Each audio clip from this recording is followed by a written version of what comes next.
हेर्न सक्नुहुन्छ। आज चाहिँ म चाहिँ यहाँ के गर्न लागेको छु भन्दा चटपटी खान लागेको यो चाहिँ काँक्रो, यो चाहिँ प्याज, यो चाहिँ खुर्सानी सबै मैले काटिसकेको छु। अब यहाँ छ चाउचाउ र भुजा अनि यो पनि हाल्नेछु। यहाँ छ टमाटर। चटपटी चाहिँ बन्दैछ ल। अब हामी खाने ल।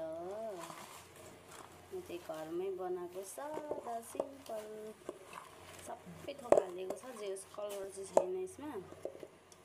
खाए ल चटपटे खाए ल। म चाहिँ यहाँ छु अनि आज चाहिँ म चटपटे खान लाग्छु ल। हेर्नु ल। खाए ल।